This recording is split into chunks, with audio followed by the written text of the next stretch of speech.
Rukan lähellä Kitkajärven rannalla juurensa kasvattanut Kuusamo Hirsitalot on kehittynyt pienestä paikallisesta toimijasta yhdeksi Suomen arvostetuimmista hirsitalo- ja huvilavalmistajista. Talojen rakentamiseen käytetään vain parasta puuraaka-ainesta. Hitaasti kasvanut pohjoisen puu on arvostettu materiaali, koska siinä kestävän ja lahoamattoman hirren valmistukseen käytetyn ydinpuun osuus on poikkeuksellisen suuri. Kaikki raaka-aine laatu luokitellaan ja hirsirakennuksen jokaiseen kohtaan valitaan vain siihen parhaiten soveltuva osa. Kuusamo Hirsitalojen kohde Kalajoen loma-asuntomessuilla on ilmava ja valoisa hirsinen loma-asunto Nuuna.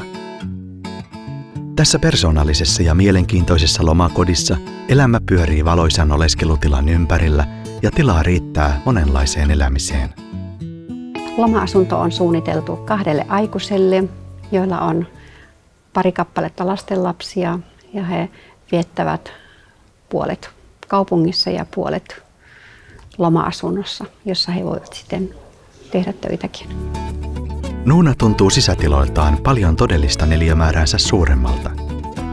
Oleskelutilan avaruus ja valoisuus on hurmaavaa.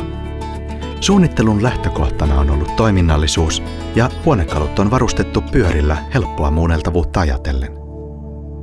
Liikkuvat tuolit kääntyvät helposti takan tai keittiön puoleen. Sohvat kääntämällä suurempikin vierasmäärä pääsee nauttimaan merellisestä ympäristöstä.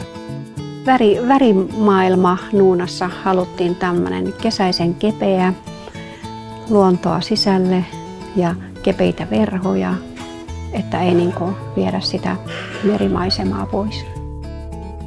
Nuunassa siivekkeiden huonejakoa ja järjestystä on helppo muunnella tontin ja asumisen tarpeiden mukaisesti.